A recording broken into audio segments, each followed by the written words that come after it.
Naligo na naman ang ating body. Ano kayong pinagkaiba ng 300 yen sa 600 yen? May pa-shower sa bubong. Wow! May pa ano? Yan ano? Yan pala, may shampoo. Ayan, yung pala pagkakaiba. Ay, kainaman na. Oops! Nagdilim ang paligid. Pag nagpapahugas ako, tapos 300 dyan lang ang bayad ko, which is 120. Ngayon, 240 ang cost niya. Course pala. Yung pala ang hinahanap kong shampoo, 600 yen pala yun. Eh, kaya naman ang bano eh!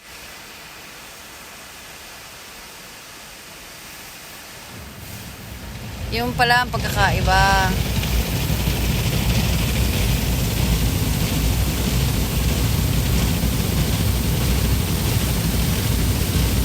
At saka matagal siya.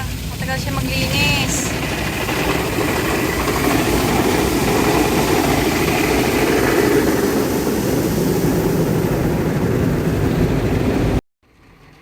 Wow, ang tagal ng linis.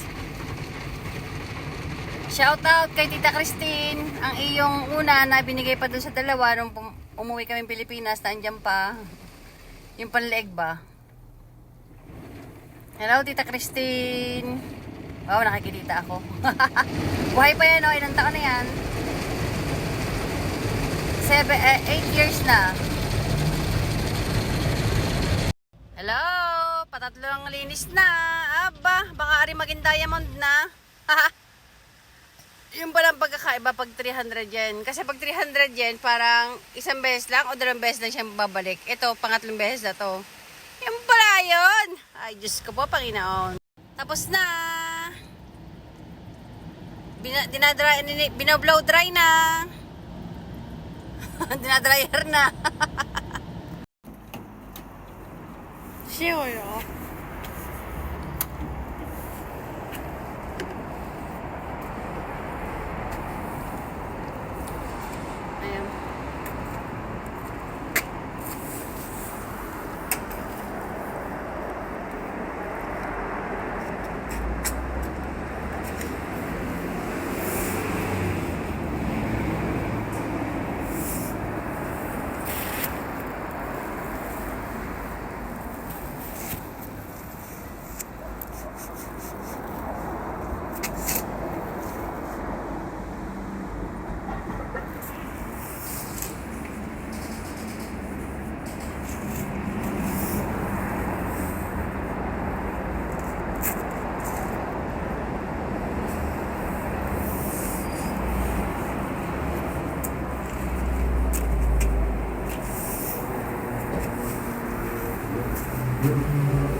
Madali ko sa loob anak.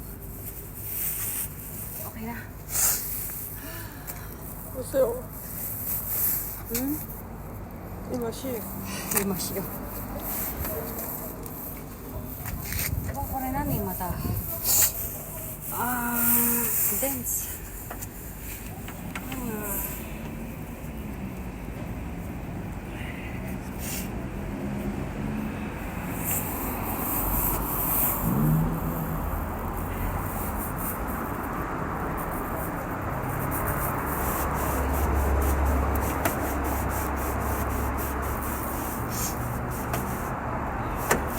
汚いのと拭いてうわ汚いね。 Kailangan ako mo. Switch sila ka trabaho yun. Eh, bura-buraしてるね、これ。いけるかな